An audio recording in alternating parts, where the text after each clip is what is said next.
First time I heard him was in this kind of beat up, hotel kind of a thing. And there was a big meeting room. And I knew nothing about him, had heard nothing about him. We were just interested in listening to him. So he walks down the aisle and he's just the smile and the light bouncing off of him. And I mean, it was extraordinary, and I just wanted to go back and walk down again, I mean, it was just extraordinary. I never had seen a human being emit something that sweet and compassionate. And I had the great privilege of being at his cremation. And he passed from the body. We were at Jennifer's retreat, and that was in June. And so we went for his cremation in November. And all that time, he had been, they call it the rainbow body, where bringing all of the elements and everything back.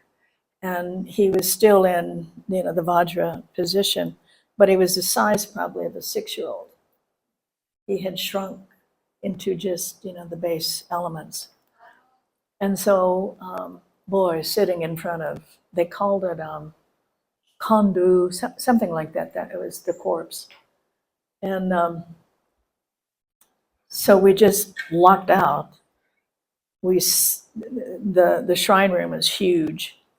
And so all the teachings and everything that went on. And then the day before the cremation, they brought his body into the shrine room. Instantly, the energy shifted, I bet 500%.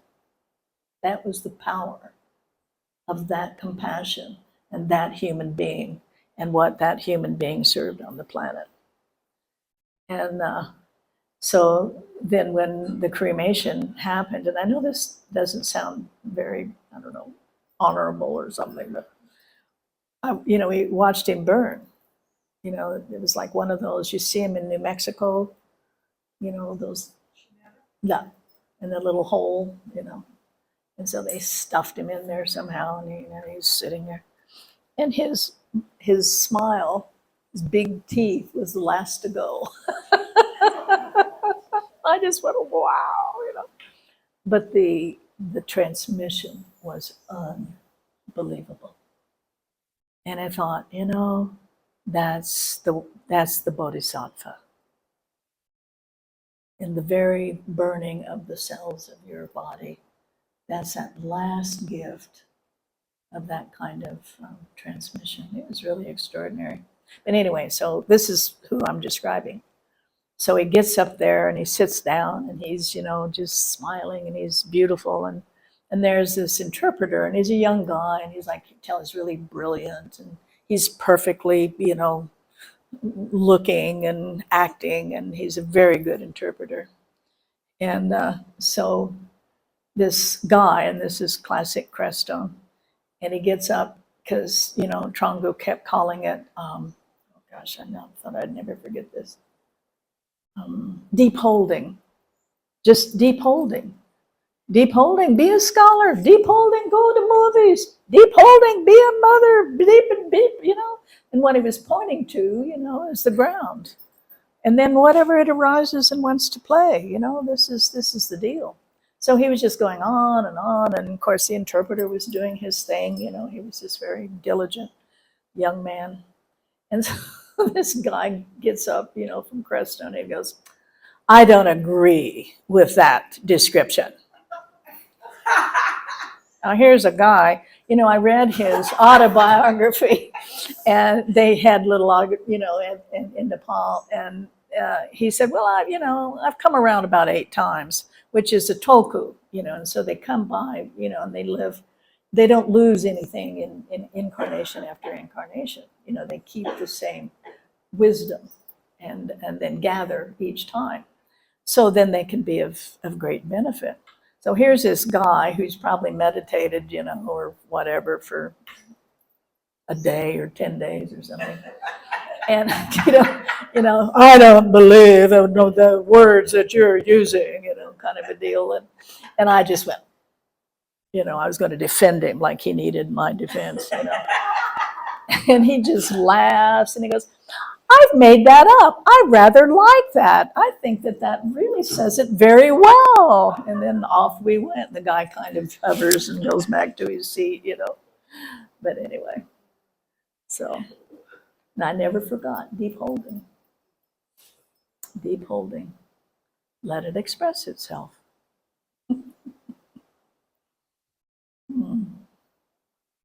Our friend Ani, she's a Buddhist nun, and she's the director of Vajravidya, where we have retreats and go.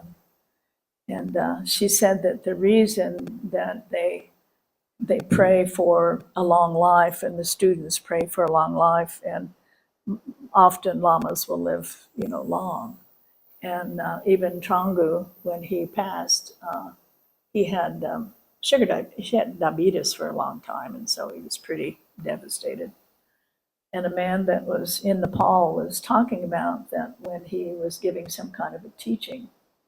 And he said he gave the teaching because he'd given it 10,000 times. But then when he was, just going to talk, his mind had become scrambled enough where, he couldn't really clearly, present anything. And he said he looked at me and I was absolutely totally changed. He just glanced. So what Ani's saying is that they live, and often under, he was hospitalized a lot and he was sick at the end, is because they hold that for all beings. And to live a vital, healthy, old life is not the point. The point is to keep that wisdom connected to humanity as long as possible.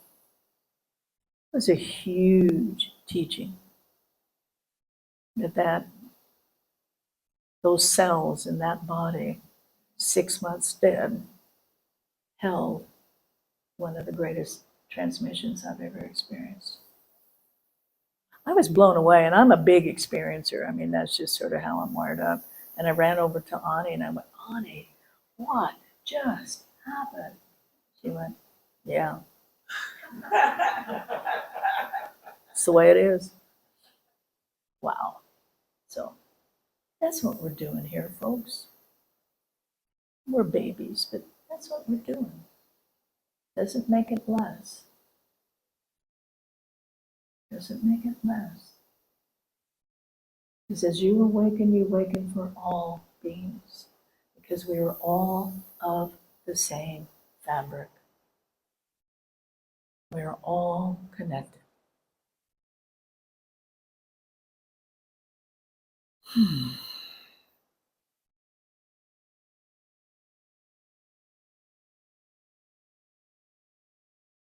I just was going to ask, because I noticed with Jennifer, and I think I do the same thing, I know Ani does it, is we get really quiet when we give the guided meditations, and often you can't hear. Is that true? Okay. So I'll try to be aware of that, because it's kind of irritating. I want to hear that. So I'll try to be aware.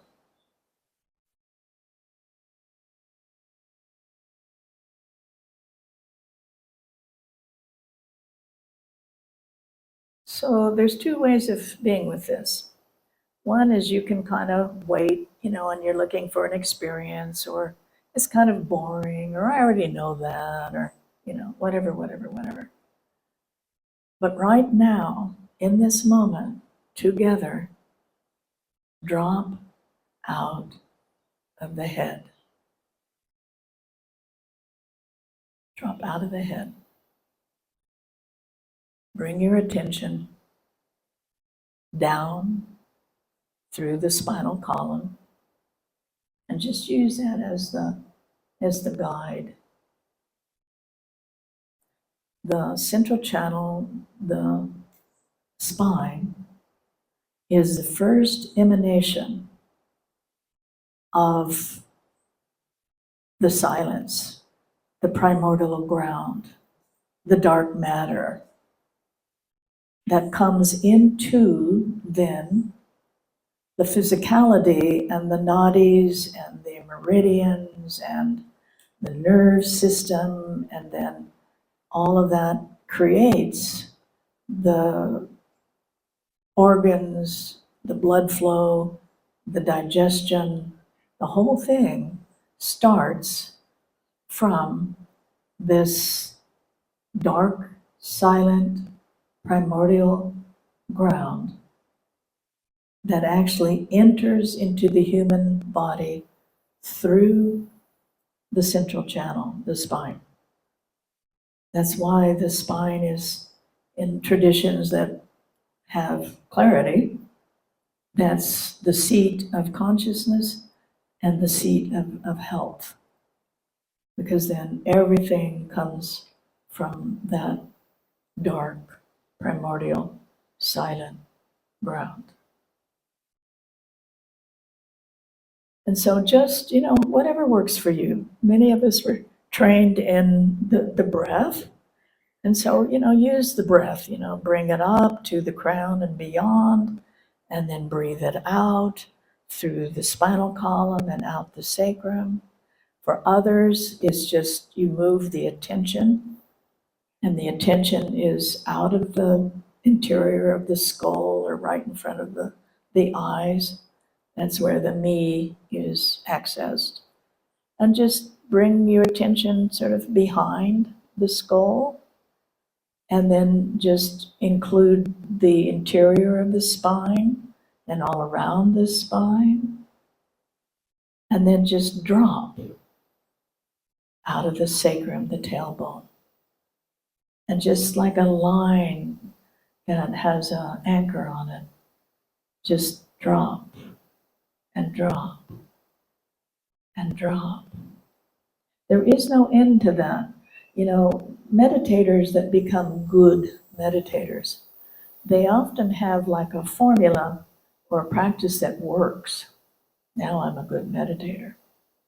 And so they do the same thing each and every time, and that's fine. That can be sort of your practice, your entry point.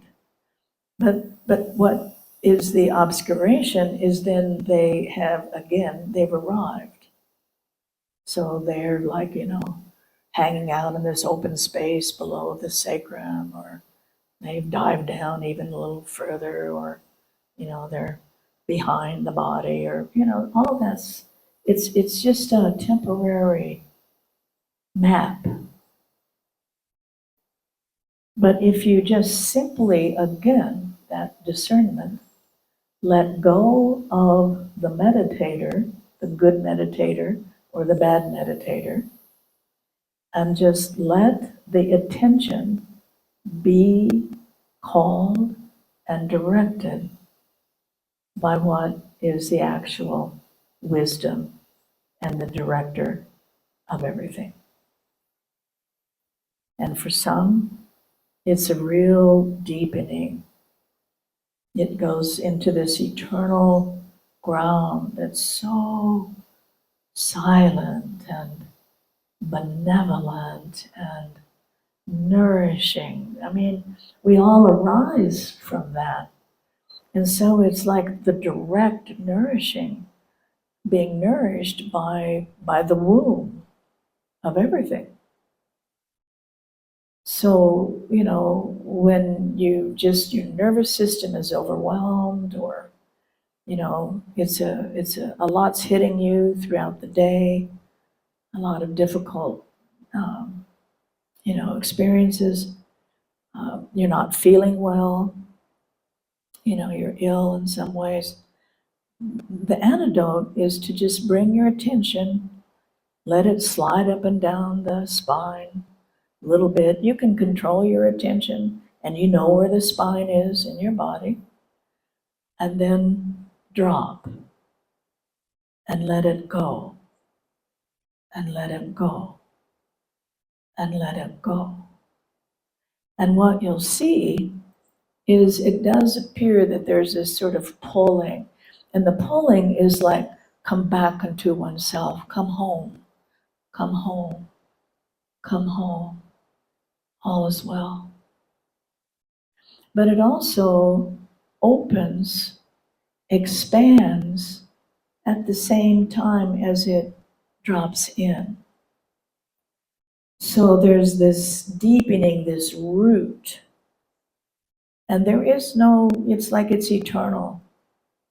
You can meditate for 100 days and keep dropping and opening, and you will never find an end place. It's eternal. This is not some kind of nice spiritual idealism. It's the actuality. It's who you are. And you'll feel like all the cells in the body and the thoughts in the mind, let the mind have thoughts. It's going to have thoughts or it's not going to have thoughts. It all comes from the same silence. It arises, it forms. And if there's no one in there identifying or grabbing or pushing away or pulling it forth, it just dissolves. It's just like, clouds in the sky. It doesn't obscure the sky. It just forms and reforms and dissolves and forms and reforms. So as you feel this sense of ground, root, stability, come home, sweetheart, come home, and let it all be dissolved back into the home ground. Everything. Everything you are, you thought you are, you did, you didn't do, you want, you don't want, your family, heritage, the culture you were brought up in, all set it down.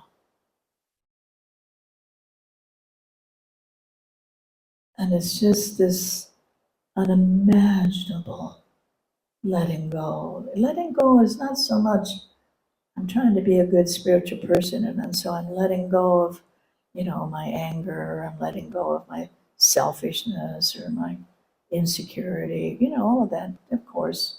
Give it to the fire of love, of transformation.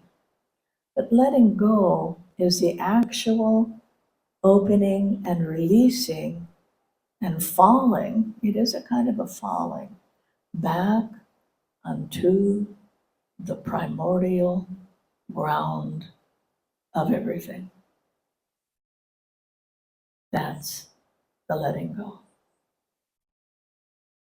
And because it is harmony itself, then it can arise and come back through, again using the spine or the tailbone, the spine or the central channel as the guide, renewed, reharmonized, born again.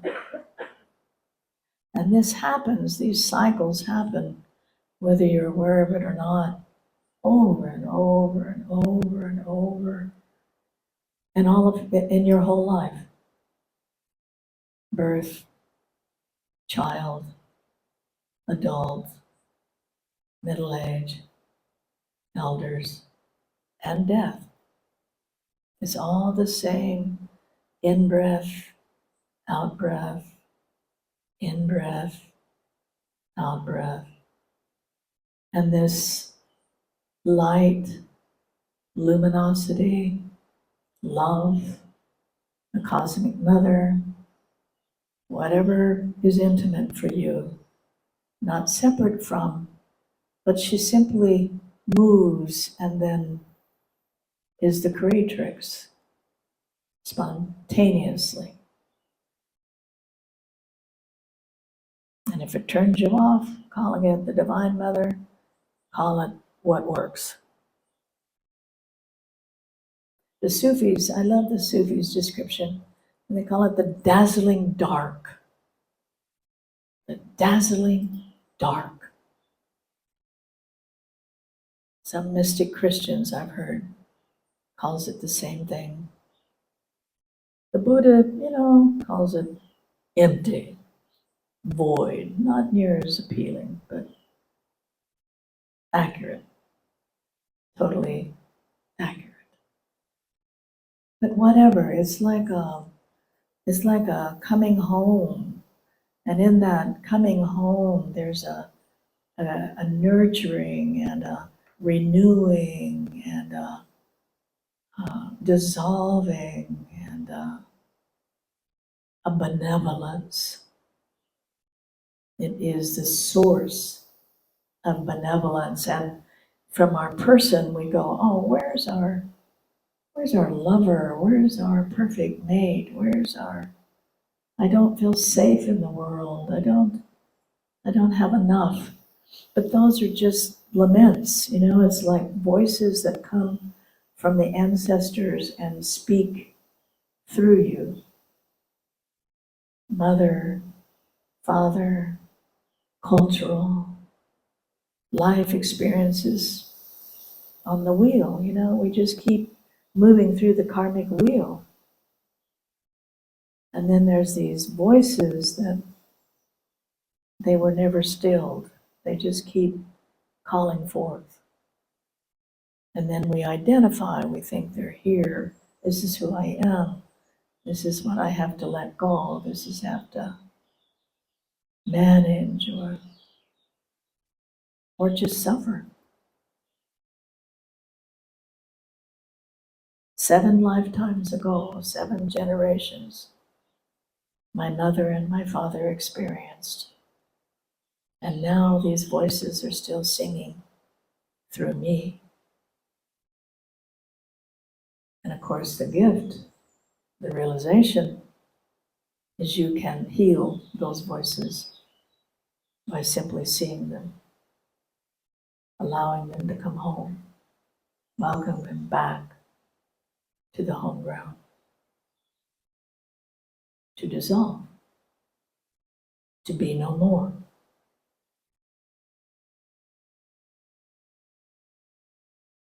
This is the truth of our nature. So one can truly go direct and be it. Not after you've done whatever you think you need to do to become this free. But right now, in this moment, one can fall into and be absorbed and be renewed right now. And this wave, that's why we're so drawn to the ocean. It's not only the physicality came out of the ocean, but the ocean is that breathing in, breathing out, breathing in, breathing out. And that arising and that falling is continuous right here in your spine, the central channel, always. Before birth, through life, and after death. That's what the great sages are pointing to when they call it the unborn.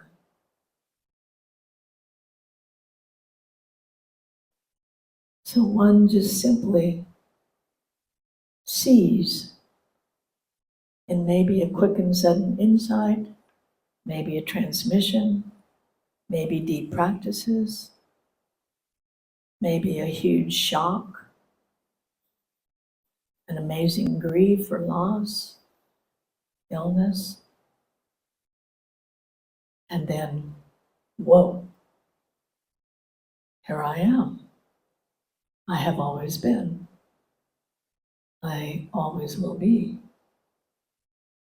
And all that I live and dance and experience life with is the same.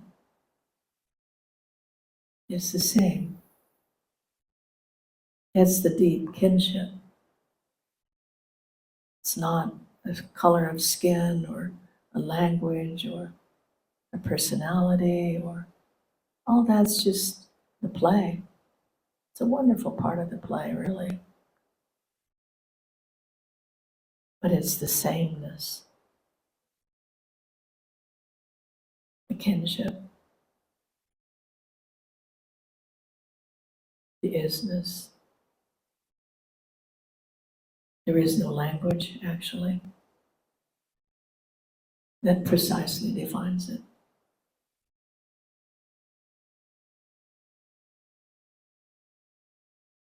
If you're lucky, you discover in meditation what's being pointed out here. And it's not like someone's got it and someone isn't. It's just like, you're walking along a path and someone goes, oh, there's a turnoff right over there, and that's where the water is, and that's where the food is. And so let's just turn here. And actually it's that simple. It's just this attention that just dives into what already is, what's already functioning. It's creating everything. And something just says, turn here. And there it is. Arising, falling, expanding, arising, falling, expanding, arising, falling, expanding. And it's like a curtain or some kind of an obscuration that just parts. Just parts. And then there you are. And it isn't like one has to have a certain level of recognition. It's just like, because it's who you are, it's just like, oh, yeah. There I am. There I am. It knows itself. That's the discernment. It knows itself. If you want to explore, then one can, as you arise, move out of the crown, the top of the head, and just arise and arise and arise. Multiple, multiple, multiple dimensions exist because you're rooted in the silence. You can go as unimaginably expanded in arising, and you're never disconnected from this silence. It's impossible. It's the same ground in the angelic and the bodhisattvas and the light realms as it is coming back into the elements, the physicality, going beyond the spine, down into the earth and all the different elementals that live in the earth, and below, and below, and below. So one becomes at play because one is always home, always rooted into your divine nature. Everyone's divine nature.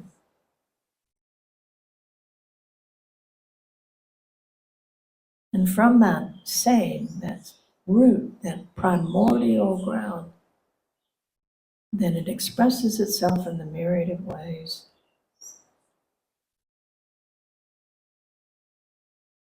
And one recognizes the kinship, and one also, it's not like you become a good spiritual person that goes, now I'm going to serve humanity. You wake up to your nature And the natural movement is to be of benefit and of service to the whole. It's the natural movement of itself.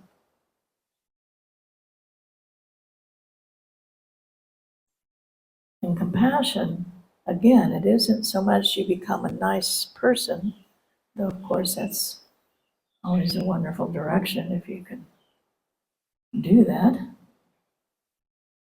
But compassion is the realization you are the arising, coming out of the dark and coming into the creation of oneself in the myriad of forms.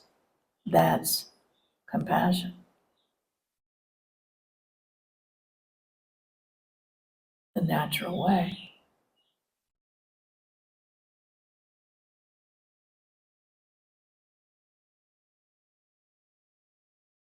You can go any direction you want.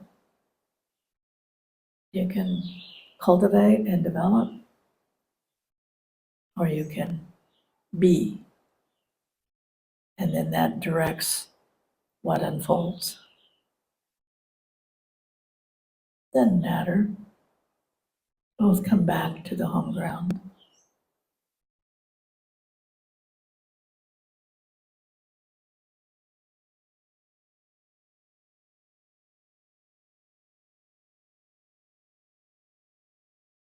When one wakes up to one's nature,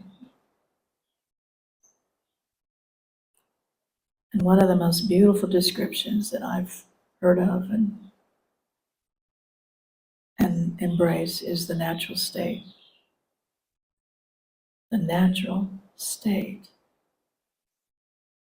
And then it begins to recognize itself in the flower, in the floor, in the sun, in the sky, in a child, in the food that you eat, in the person you like, the person you're having conflict with. It just begins to see itself, to recognize itself, to dance as itself in all of life. And that's the one that's kind of crabby and complaining here and there. The one that's grabbed the blue ribbon and making sure everyone sees you grab the blue ribbon of spiritual attainment. All is that. The suffering, the glory,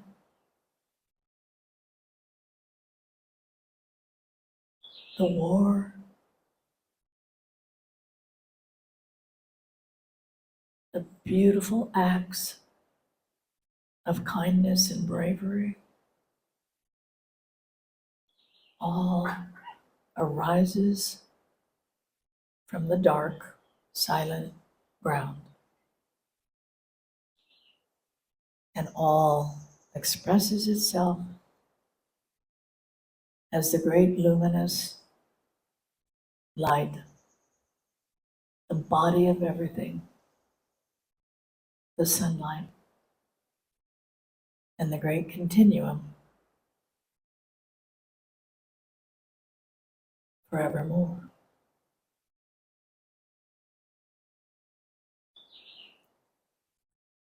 And then there's just a kind of coming at peace in that. Not trying, not efforting, not claiming, not pushing away, no.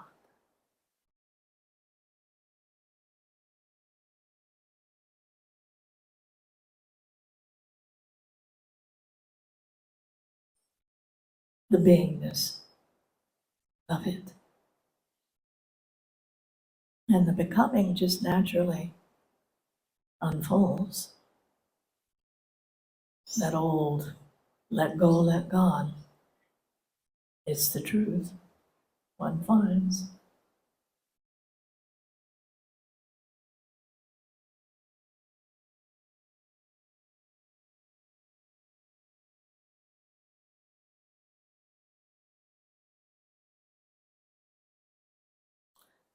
And then the experience of the kinship is how one lives.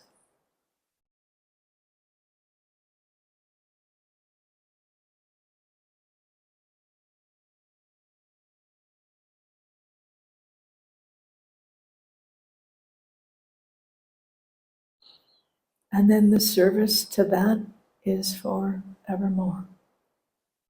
There's nothing else left.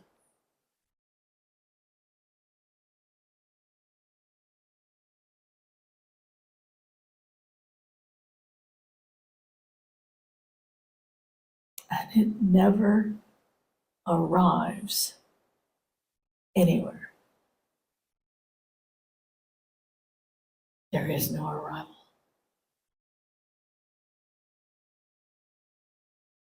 And that is not a sacrifice. The sacrifice is grabbing and arriving and declaring.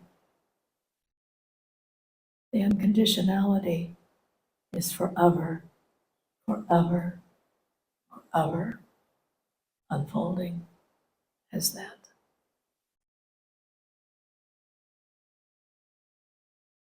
And all who looks sincerely finds that truth.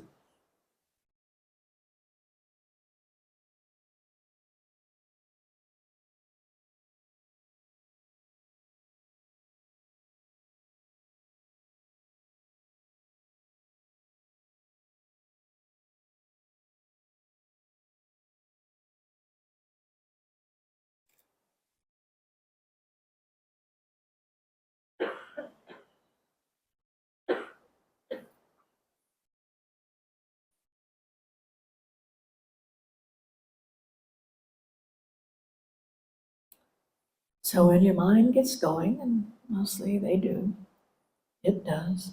That's the function of the mind, is to think. Let's just come back to the deep listening, not in a linear way, but in a globality. The senses open up as in globality.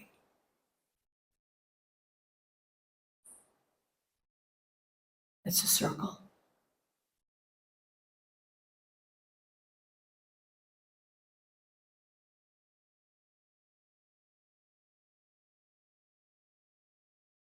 Take 2 steps back and rest deeply and be taken.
the river will take you back unto itself,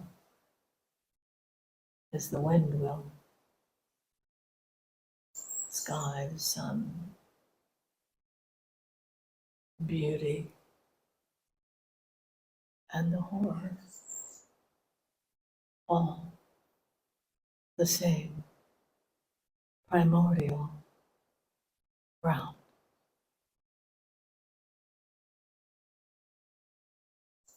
Take you back to yourself.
So when we go back down to the dining room and receive this love in the form of food and water, if you can not only enjoy the sensual pleasures of food, but see if it's possible to enter into the silence of the water as you've entered into the silence of the river and the silence of the fruit and what's being offered. And this loving that's being poured onto you without end from the hands of the people offering their talents and their food, and the gift of the earth as she gives unto herself the very food that allows you to live,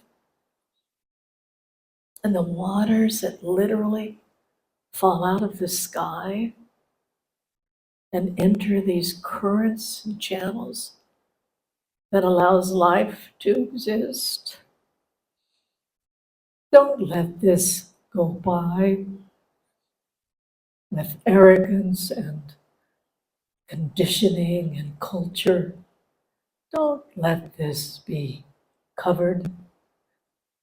Just open to it.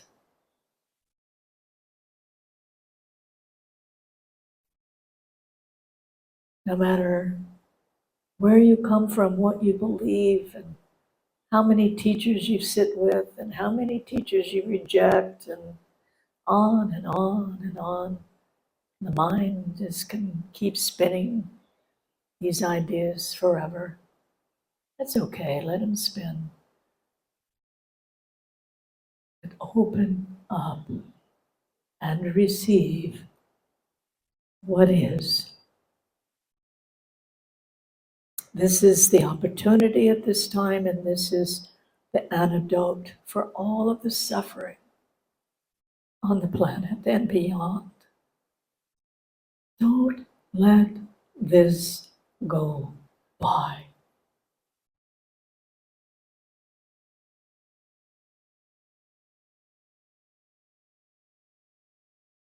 This is the gift. Receive the gift.